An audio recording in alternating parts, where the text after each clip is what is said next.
Quelles sont aimables vos demeures, Seigneur des armées. Mon âme a soupiré jusqu'à défaillir après les parvis du Seigneur. Mes très chers frères, c'est aujourd'hui le 14e dimanche après la Pentecôte et ces paroles sont tirées de la deuxième partie de l'introïte que vous avez entendue tout à l'heure. L'Église nous fait proférer ces paroles du psalmiste qui parlait du temple de Dieu à Jérusalem, du futur temple, puisque c'était David qui, à son époque, le temple n'était pas encore construit, il y avait encore le tabernacle. Elle nous fait donc prononcer ces paroles afin que nous n'en prononcions pas d'autres. Vous vous souvenez, les paroles que l'Église nous fait prononcer sont des paroles qui vont droit au cœur de Dieu, car ce sont les paroles mêmes de Dieu. Ce sont les paroles de Dieu, c'est donc cela ressorti de son Fils, qui est le Verbe éternel de Dieu.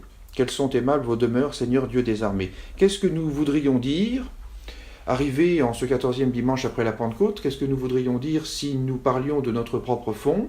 Mon Dieu, quelles sont horribles vos demeures, j'ai envie d'aller très loin d'elles.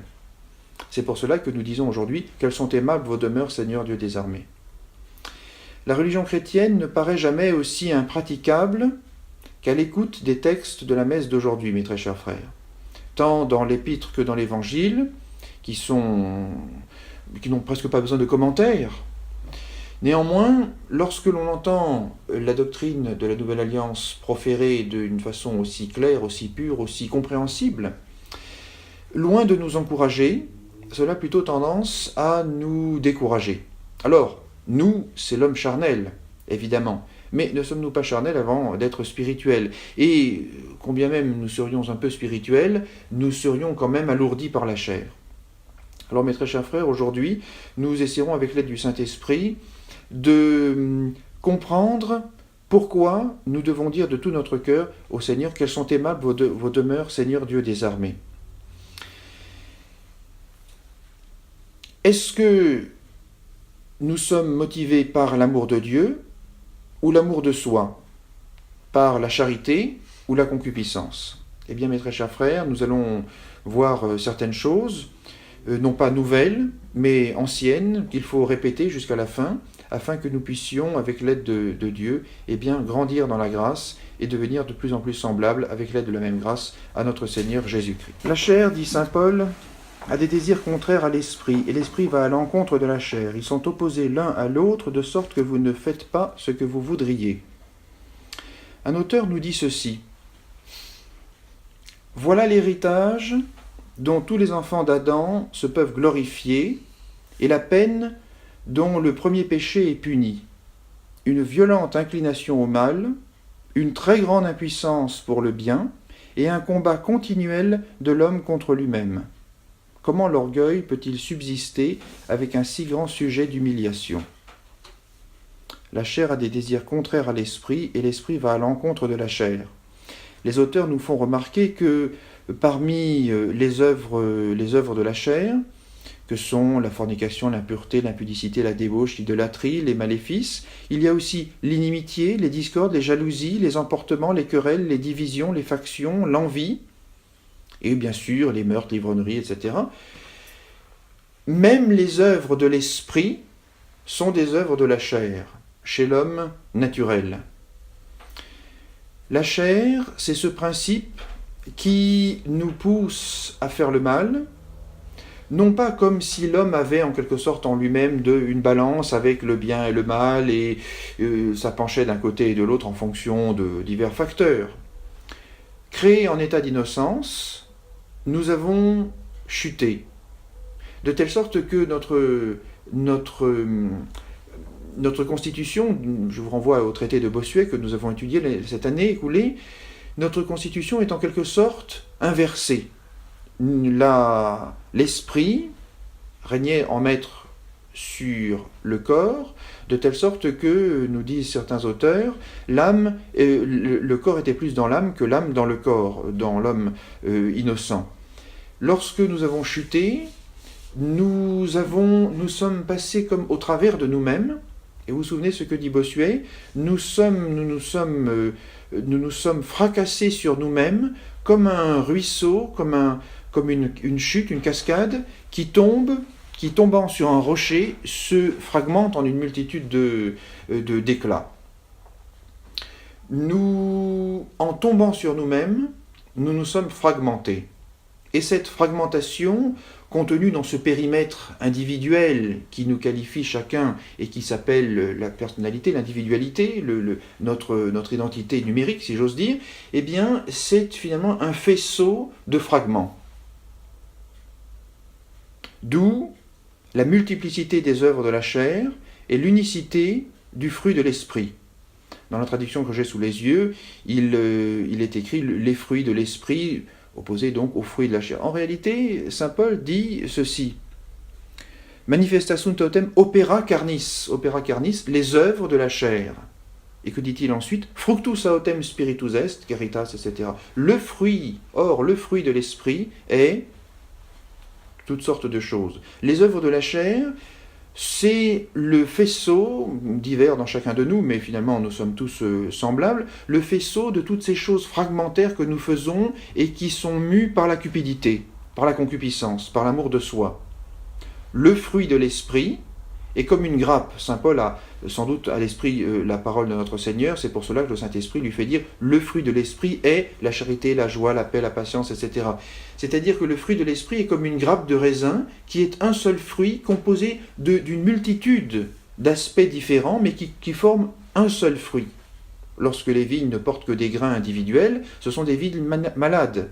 Lorsque les vignes portent du fruit, effectivement, leur fruit est composé de plusieurs grains qui composent le fruit. Vous voyez, les œuvres de la chair viennent naturellement de cette nature fragmentée qui est appelée la nature déchue, l'homme naturel. La chair a des désirs contraires à l'esprit et l'esprit va à l'encontre de la chair. Ils sont opposés l'un à l'autre de sorte que vous ne faites pas ce que vous voudriez. Comment l'orgueil peut-il subsister avec un si grand sujet d'humiliation, dit cet auteur. Or, le problème, c'est que, mis à part certaines œuvres grossières, il nous semble que dans la mesure où nous ne sommes pas impurs, impudiques, idolâtres, évidemment meurtriers, cela va sans dire, ivrognes, ce qui est ridicule, tout ce qui relève, et je cite certains auteurs, tout ce qui relève éventuellement des inimitiés, des discordes, des jalousies, des emportements, des querelles, des divisions, des factions, de l'envie, tout ceci, d'une certaine manière, s'explique, tout ceci se justifie.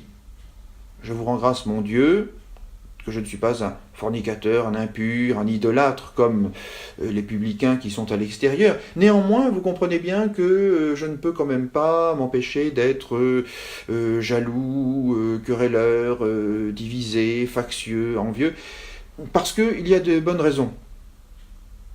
Mes très chers frères, tout ceci, c'est également les œuvres de la chair. Ce n'est pas parce qu'elles sont plus subtiles qu'elles ne sont pas charnelles. Même notre esprit est charnel.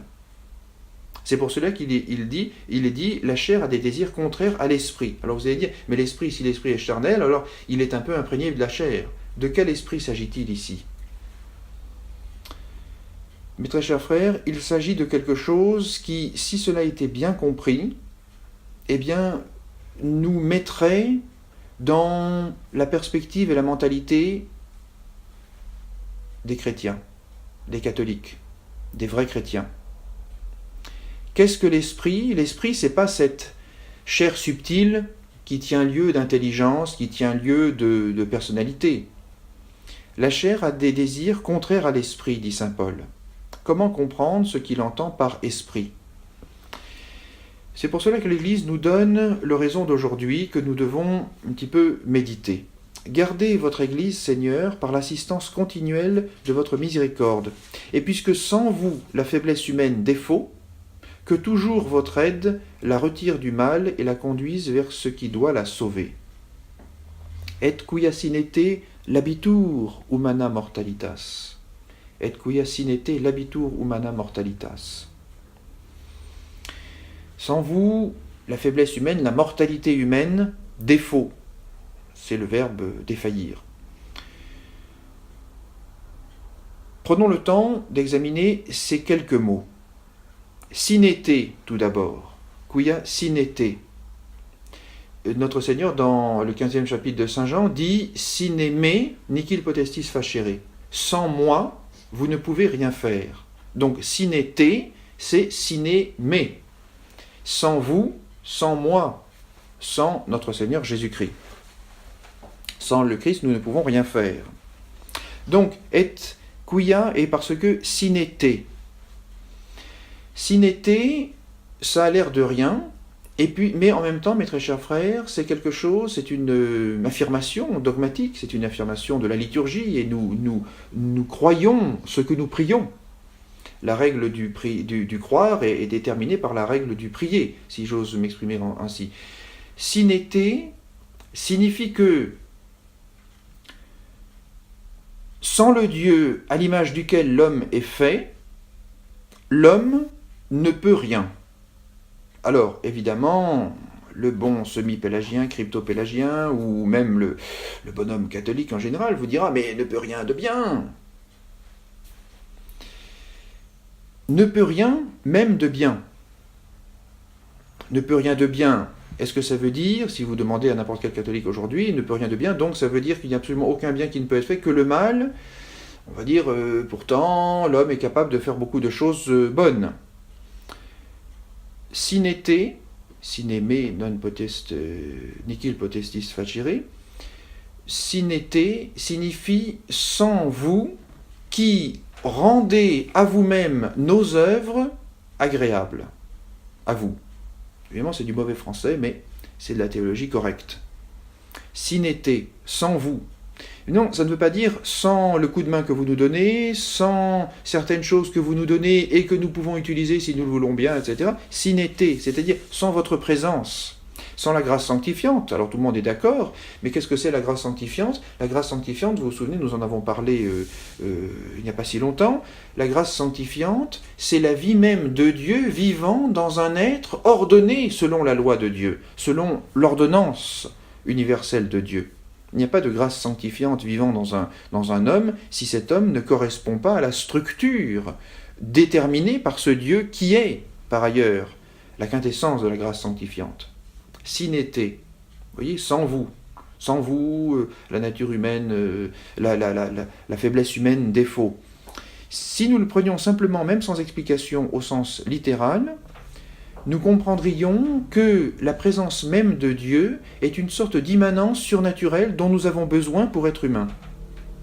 Évidemment, ça fait un peu pédant, mais enfin, il faut des fois dire les choses telles qu'elles sont. Sine te, et quia sine te labitur humana mortalitas. Sine te, sans vous, labitur, elle tombe, humana mortalitas, la mortalité humaine.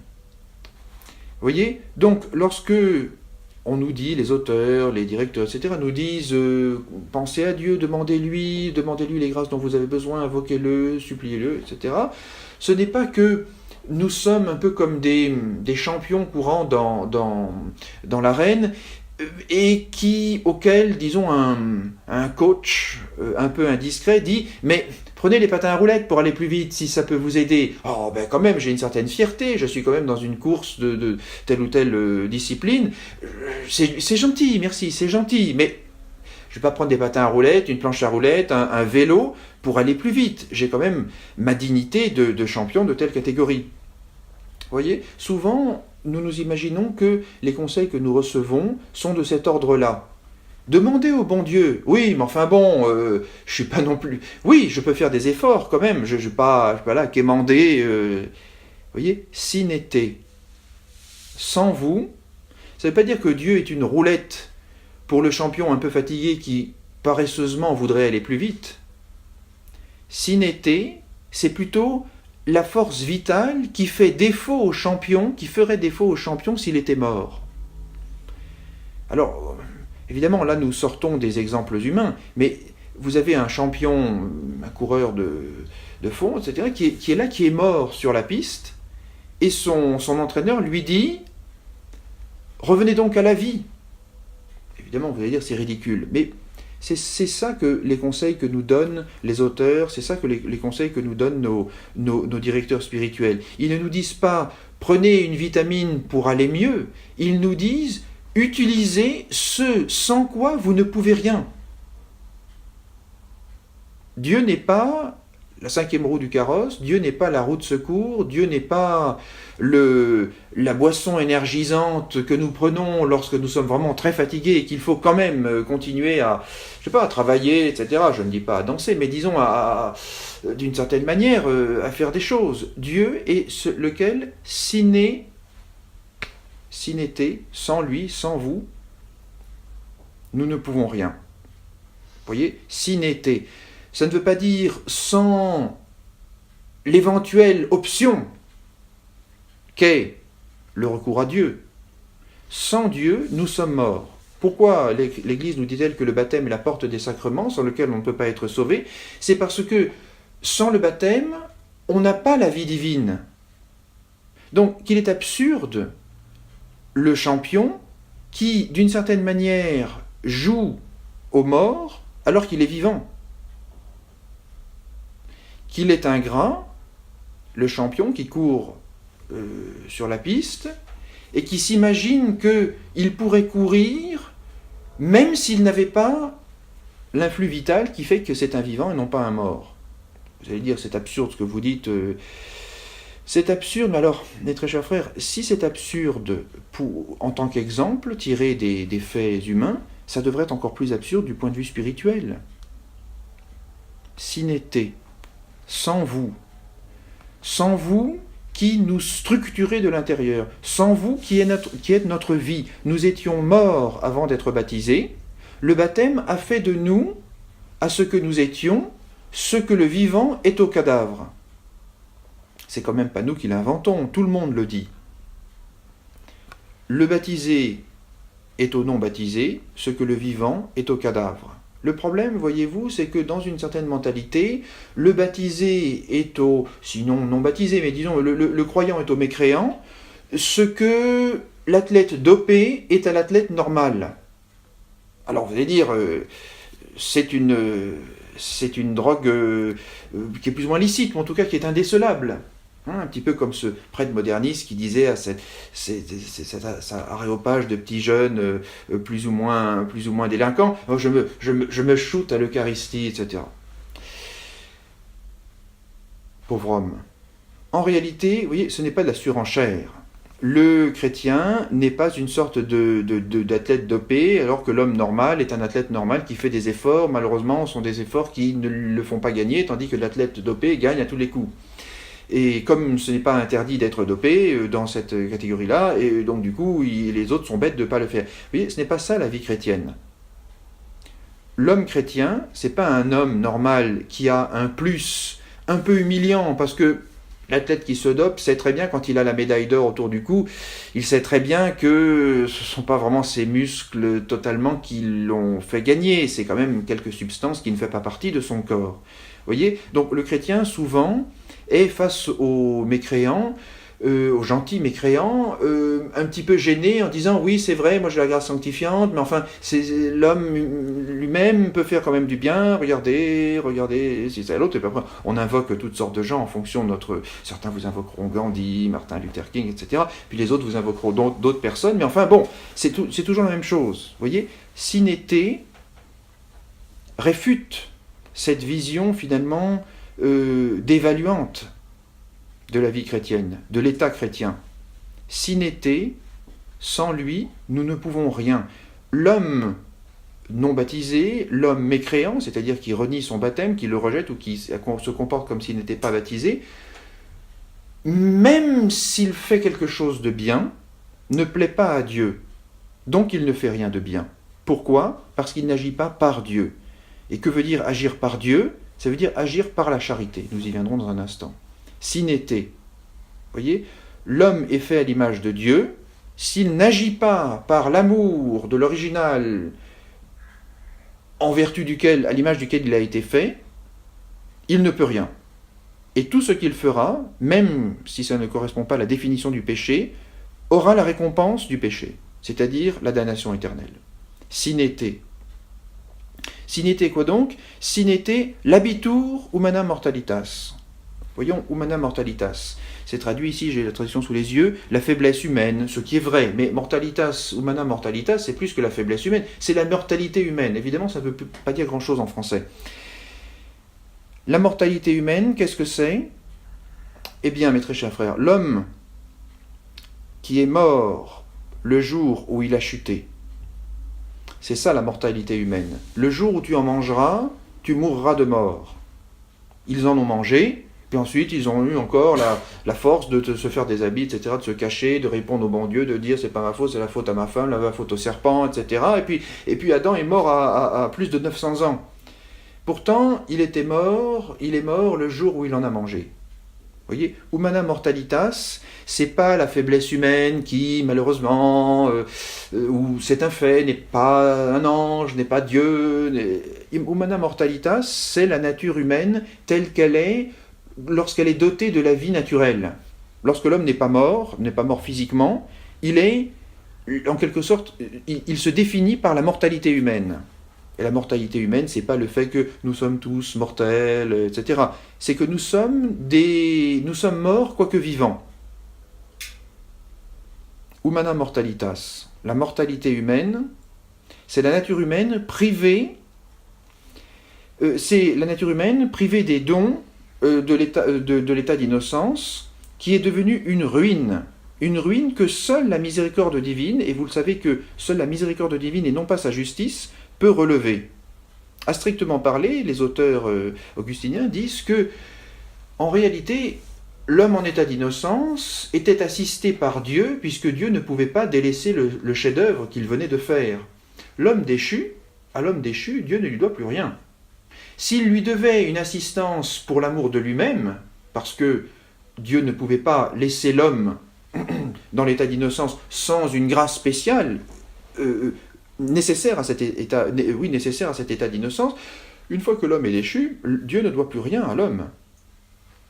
En toute justice, Dieu se devait, dans sa justice, d'aider, d'adjuver cet homme en état d'innocence, de lui donner les grâces dont il avait besoin pour se maintenir dans cet état d'innocence. Mais l'homme n'en a pas fait bon usage. À partir de là, la justice de Dieu consiste à châtier cet homme. Or, il se trouve que, par la miséricorde divine, la justice est en quelque sorte suspendue. Elle a été suspendue 4000 ans, et elle a été satisfaite au moment où le Christ a donné sa vie en rançon pour les péchés. La justice de Dieu ne nous permet pas d'être sauvés, d'être rachetés. En fait, le baptême est une sorte, à strictement parler, du point de vue de la justice de Dieu, le baptême est une anomalie. Le baptême ne devrait pas exister. Le baptême, c'est le sacrement par lequel tout ce qu'Adam avait nous est rendu, tout ce qu'il avait d'essentiel nous est rendu, et beaucoup plus nous est donné, de telle sorte que la condition du baptisé est bien préférable à celle de l'homme en état d'innocence, même si, par un certain côté, l'homme en état d'innocence était beaucoup plus heureux sur terre que ne l'est le baptisé, puisqu'il était immortel, il ne pouvait pas chuter, il ne pouvait pas pécher, etc. Il pouvait ne pas pécher, etc. Et puis son corps était dans son âme.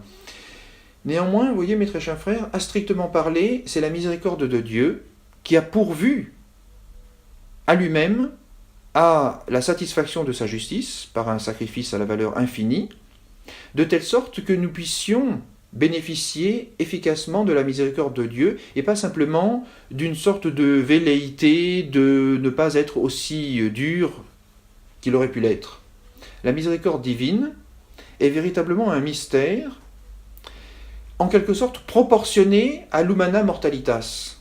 L'homme déchu est tellement déchu qu'il fait horreur, si j'ose dire, aux anges et aux ministres de Dieu. C'est pour cela qu'il ne faut pas mal comprendre cette parabole de notre Seigneur, du bon samaritain, dit du bon samaritain. Lorsque cet homme qui descendait à Jéricho, qui a été frappé, laissé pour semi-vivus, demi-mort, par les méchants, par les voleurs, les brigands, il a fait horreur aux prêtres, il a fait horreur aux lévites. Alors, évidemment, souvent on dit, ah oui, regardez, ils sont hypocrites, etc. C'est pas ça, exactement. Nous en parlerons l'année prochaine, la dernière fois, nous parlions d'autre chose. À strictement parler, l'homme déchu fait horreur aux anges.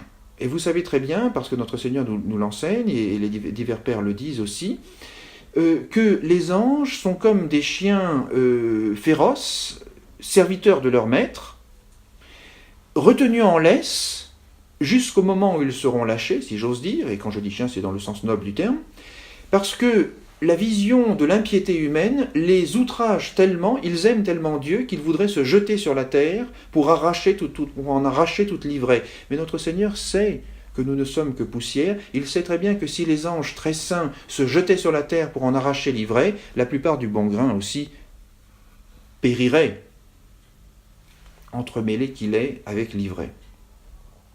Donc vous voyez, mes très chers frères, le baptême est une œuvre de la miséricorde divine, mais il a un prix. Ce prix, c'est la mort de notre Seigneur, et c'est pour cela que nous disons au Seigneur cette parole du début de l'introïte. Voyez, ô Dieu, qui êtes notre bouclier, regardez la face de votre oint, de votre Christ. Respice in facem Christi tui. Regardez la face de votre Christ. Regardez cet homme de douleur, ce Verbe éternel fait malédiction pour nous. Regardez-le et pardonnez-nous nos péchés. Pourquoi ? Parce que sans vous, l'humaine mortalité défaut. Cette humaine mortalité, c'est cet abîme de misère que le Christ a racheté pour en faire un abîme de sainteté. L'humana mortalitas, c'est ce que nous sommes tant que nous ne sommes pas baptisés, ou malheureusement ce que nous sommes tant que nous n'actualisons pas le baptême. Et nous en arrivons au verbe labitur, elle tombe. Qu'est-ce que c'est ? Et qui sinete labitur humana mortalitas. Et parce que sans vous, l'humaine mortalité, quoi donc ? Elle est faible, elle ne peut pas vraiment beaucoup plaire à Dieu par ses propres forces. Labitur, elle tombe, elle chute, elle n'arrête pas de chuter. Elle a chuté, et puis depuis qu'elle chute encore. C'est un mouvement centrifuge et anthropique, si vous me permettez d'être un peu pédant. Tiré du néant, l'homme tombe dans le néant, mais c'est un néant en quelque sorte qui n'est pas simplement l'absence d'être, c'est le néant de la cupidité, qui est le contre-amour. L'amour de soi jusqu'au mépris de Dieu. Alors que la normalité de l'homme, c'est l'amour de Dieu jusqu'au mépris de soi. Pour citer ces paroles de saint Augustin, bien sûr. L'esprit, son esprit, donc, vous voyez mes très chers frères, nous étions en train de regarder, essayer de comprendre ce qu'est cet esprit qui va à l'encontre de la chair. L'esprit de l'homme ne se trouve pas dans tous les hommes. Il se trouve à l'état potentiel, puisqu'ils sont tous faits à l'image de Dieu. Mais cet esprit qui va à l'opposé de la chair, à l'encontre de la chair, n'est pas cet esprit qui, par ailleurs, peut être un peu charnel. C'est ce qui est vraiment l'esprit de l'homme. Et l'esprit de l'homme, par un certain côté, c'est l'esprit de Dieu. Alors vous allez dire, est-ce que c'est pas un petit peu panthéiste de dire ça, mes très chers frères ? Alors l'Église ne sait plus ce qu'elle dit. La chair a des désirs qui vont contraire à l'esprit. Or, il se trouve que dans ce qu'on appelle la chair, il y a les œuvres mauvaises qui sont subtiles et que nous appelons des œuvres spirituelles, si on peut dire, ou intellectuelles. La jalousie, les emportements, les divisions, les factions, l'envie sont des choses subtiles par rapport au meurtre, à l'impureté, l'idolâtrie. Il ne s'agit donc pas de cet esprit corruptible. Il s'agit de l'esprit de Dieu. C'est quelque chose de complexe et nous ne prétendrons pas tout expliquer aujourd'hui. Mais cet esprit, voyez-vous, est moins notre esprit à nous qui serait la partie subtile ou même noble de la création humaine que nous sommes. Cet esprit, c'est en quelque sorte ce qui fait le propre de l'image de Dieu telle qu'elle est restaurée par le baptême. L'homme spirituel, c'est l'homme baptisé. L'homme charnel, c'est l'homme non baptisé. L'homme charnel, c'est un homme animal. Mais le baptisé qui n'accomplit pas les œuvres de le fruit de l'esprit, qui ne porte pas le fruit de l'esprit, est semblable au non baptisé, puisqu'il vit selon la force de l'humaine mortalité qui tombe sans lui, sans moi.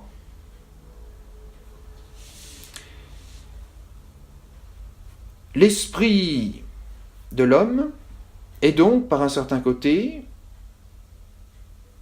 ce qui doit être uni, comme dit saint Paul, à l'esprit de Dieu, sans quoi cet homme est tout entier charnel.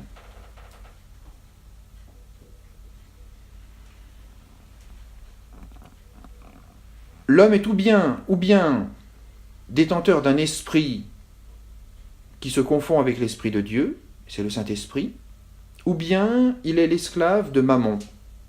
Et Mammon, évidemment, souvent on le réduit simplement aux richesses, au veau d'or, comme on a commencé à dire au XIXe siècle, à l'argent.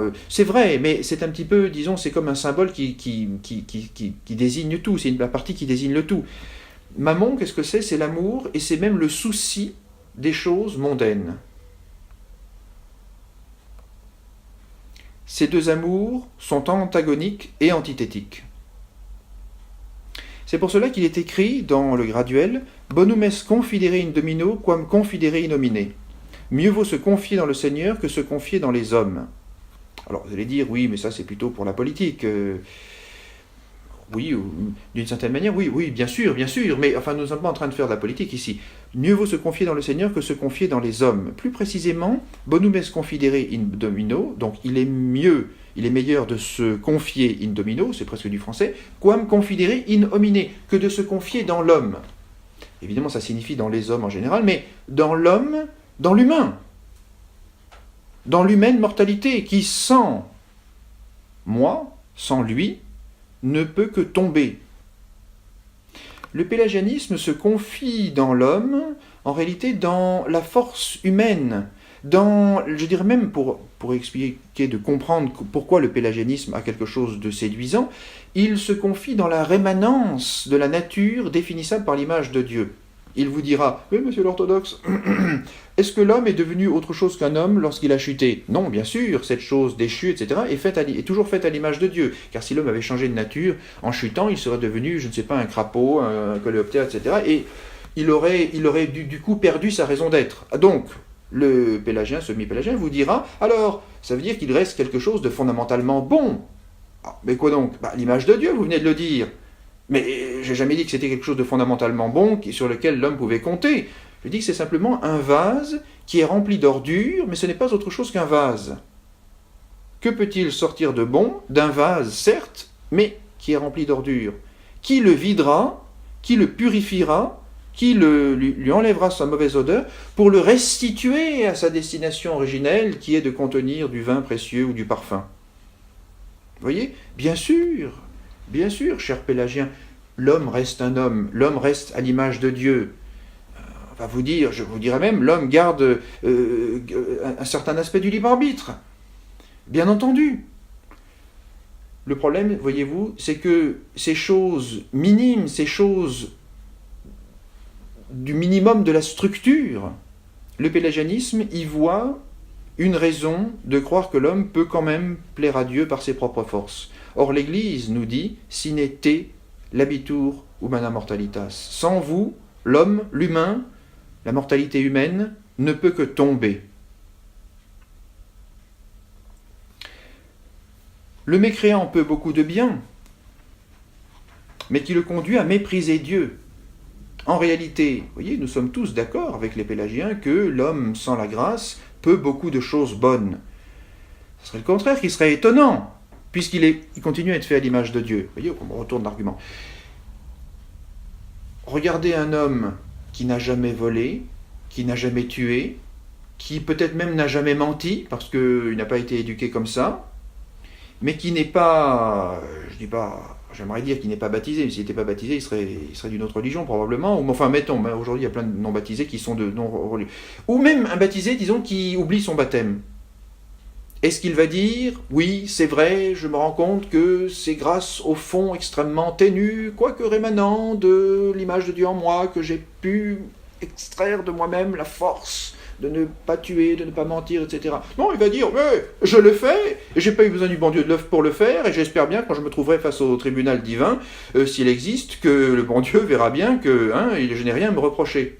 Plus l'homme est juste, quoique s'il n'était, sans lui, sans Dieu, plus l'homme est orgueilleux. C'est extraordinaire de voir que, par la perfection intrinsèque de la création de Dieu, l'homme déchu étant capable de faire beaucoup de bien encore, tout ceci le conduit, non seulement tout ceci est produit par l'orgueil, mais en plus tout ceci le conduit à devenir extrêmement arrogant envers Dieu. Bonum est confidere in domino, quam confidere in homine. Mieux vaut se confier dans le Seigneur, et c'est l'Esprit, que de se confier dans l'homme, et c'est la chair, dans ce cas-là, de moins mauvais. Je n'ai jamais été impudique, je n'ai jamais fait de débauche, je n'ai jamais été idolâtre. Néanmoins, c'est vrai que cette personne-là, vraiment, je ne peux pas la supporter. Mais comprenez, c'est parce qu'elle est insupportable, et je vais vous en donner les preuves. Est-ce que cette personne est plus juste qu'un grossier païen qui se vautre dans l'impudicité ? Peut-être que le grossier païen qui se vautre dans l'impudicité, comme l'étaient à peu près tous les païens, est moins loin de la grâce que celui qui simplement a une antipathie pour son prochain. Pourquoi ? Eh bien parce que là où le péché abonde, la grâce surabonde. Tandis que là où il abonde peu, c'est l'orgueil qui abonde. Vous voyez, alors ça ne veut pas dire qu'il faut, comme disait déjà saint Paul, ça ne veut pas dire qu'il faut pécher pour que la grâce surabonde. Néanmoins, vous voyez, plus on se croit juste et que d'une certaine manière on s'imagine tirer cette force de quelque chose d'autre que de la grâce de notre Seigneur Jésus-Christ, eh bien, plus on est orgueilleux en réalité. Bonum est confidere in Domino. Il vaut mieux se confier dans le Seigneur. Se confier dans le Seigneur, c'est lui dire, regardez non pas à mes fautes, mais à la foi de votre Église. Regardez sur la face de votre oint. Respice in faciem Christi tui. Qu'est-ce que ça signifie ? Ça signifie que lorsque nous disons cela, nous détournons le regard courroucé, le regard de justice et de sainteté de Dieu, de ce que nous sommes, de par notre humana mortalitas, notre mortalité humaine, et nous lui demandons quoi donc ? Alors attention, parce qu'ici il y a un point très subtil. Le luthérien vous dira, nous lui demandons qu'il détourne sa face de mes péchés et qu'il regarde la justice du Christ. De telle sorte que, voyant la justice du Christ, elle cache mes propres péchés. D'une certaine manière, dit comme cela avec une explication catholique, ce n'est pas forcément faux, mais le problème c'est qu'il y a une telle dissociation entre la justice du Christ et son application par la justification que, évidemment, il y a matière à hérésie. Que disons-nous ? Nous disons ceci, très précisément, et je vous prie, mes très chers frères, d'être très attentifs, parce que, sous prétexte de réfuter Luther, on en devient pélagien dans les milieux catholiques depuis trop longtemps. En réalité, que disons-nous ? Nous disons, détournez votre regard de l'humana mortalitas, de ce qui en fait a été détruit par le baptême. Ce n'est pas un non-baptisé qui parle, c'est un baptisé. Ne regardez pas ce qui a été détruit par le baptême. Alors évidemment, vous allez dire, M. Pléonasme, si ça a été détruit, ce n'est pas. Et très chers frères, nous savons très bien que ce qui a été détruit par le baptême, malheureusement, ça s'appelle la chair. La chair a des désirs contraires à l'esprit. Donc, ça a été détruit, et puis en même temps, la concupiscence l'a fait revivre, même si c'est une vie illusoire, car on ne peut pas ouvrir là où Dieu ferme. On ne peut pas faire vivre là où il tue. Donc le baptême a vraiment tué notre chair. La seule chose, il y a comme la puanteur de la chair. Vous voyez ? Donc, détournez vos yeux de l'humana mortalitas, qui de toute façon est morte dans le baptême, et regardez, respichez, c'est-à-dire scrutez, in faciem, la face de votre Christ, de votre oint, du Sauveur, qui est celle sine âme, si j'ose dire, sans laquelle l'humaine mortalité défaut. Ce faisant, nous disons que par le baptême, nous sommes un avec le Christ, mais un Christ qui n'est pas l'homme que nous sommes, mais qui est le Sauveur,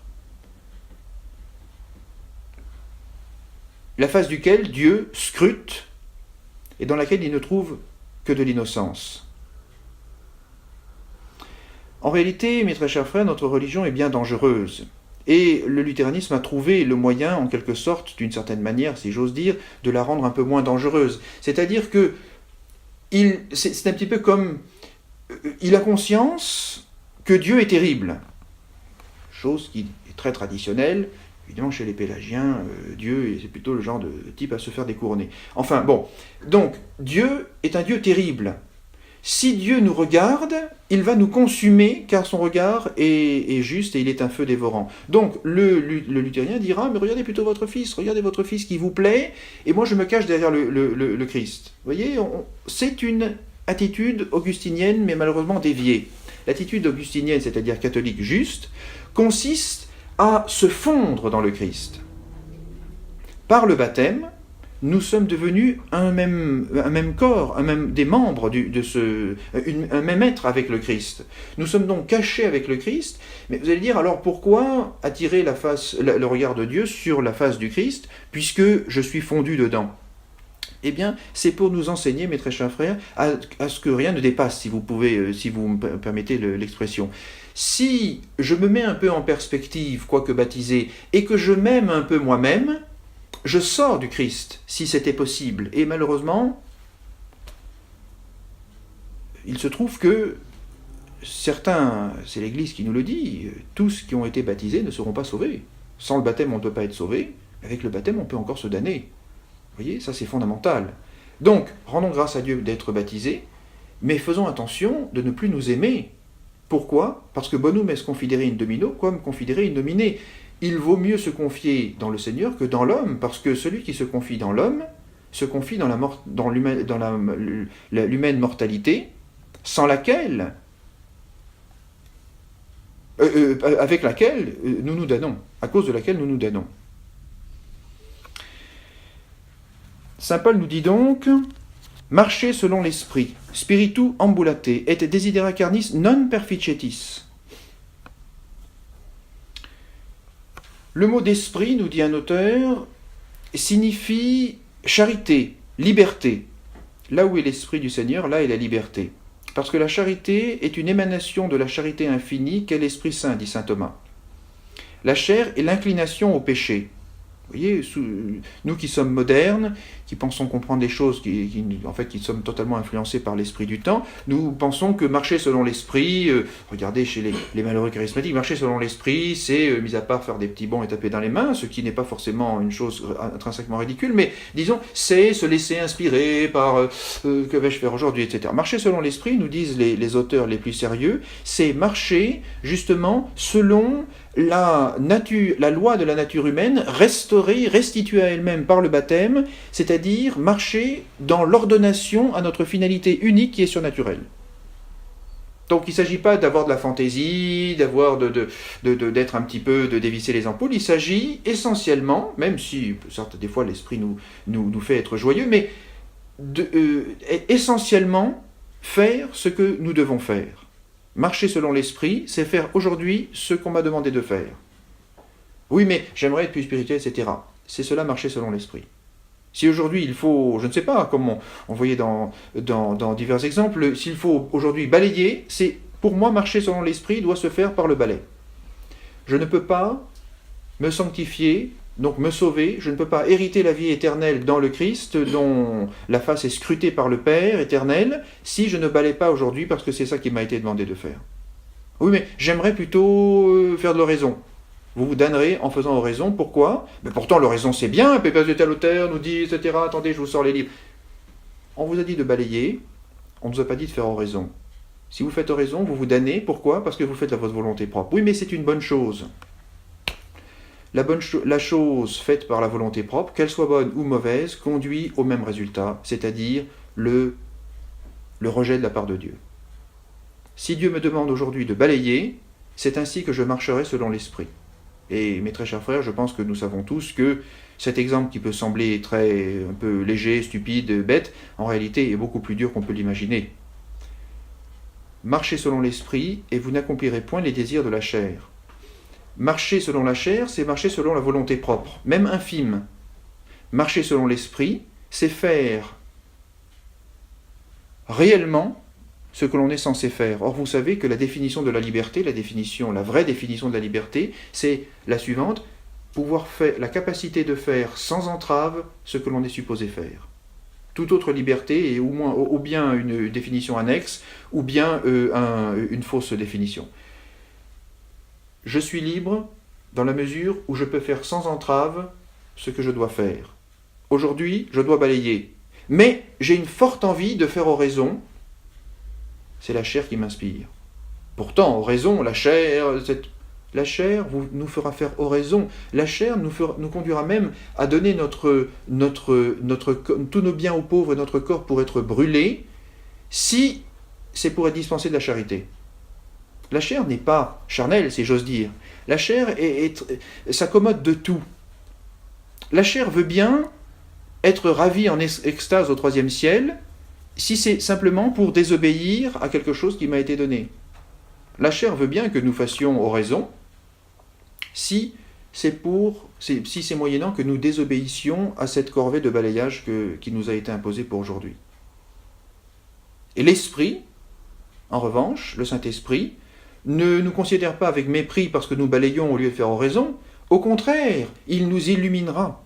Il fera que nous accéderons, peut-être, je ne dis pas toujours, mais peut-être, même à des choses très hautes, le balai à la main. Regardez le fameux saint métis, j'oublie son nom, enfin qu'on représente avec un balai. C'était un frère convers, métis, d'Amérique du Sud, qui était tout simple, qui faisait ce qu'on lui disait et dont les capacités humaines ne lui permettaient pas de prétendre à autre chose que d'être un frère convers. Eh bien, il obéissait tellement au Saint-Esprit que les docteurs des universités venaient le consulter car il avait reçu le don de l'interprétation des Écritures. Et pourtant, on le représente avec son balai à la main. Vous voyez ? Alors, ça ne veut pas dire que tous ceux qui balayent vont devenir des grands exégètes. Ça veut dire que, en fait, marcher selon l'Esprit, c'est faire ce qu'il faut faire. C'est obéir. Vous voyez ? C'est aller contre toutes les œuvres subtiles de la chair. Et évidemment, les œuvres grossières aussi, ça va sans dire. Marcher selon l'Esprit, c'est pas jouer au spirituel. C'est s'avérer réellement libre. Libre de quoi ? Eh bien justement de l'humana mortalitas. Lorsque je veux faire oraison, lorsque je veux me mortifier, prenons un autre exemple, lorsque je veux me mortifier alors qu'on est le jour de Pâques et que la liturgie est une liturgie joyeuse, eh bien c'est la chair. Pourquoi ? Parce que c'est hors de propos. Lorsque je veux faire oraison et que on m'a demandé de balayer, c'est la chair. La chair a des désirs contraires à l'esprit, et l'esprit, qu'est-ce que c'est ? C'est l'esprit de Dieu qui nous conduit par les voies de l'obéissance, par les voies de l'humilité, par les voies du renoncement à soi-même. La cupidité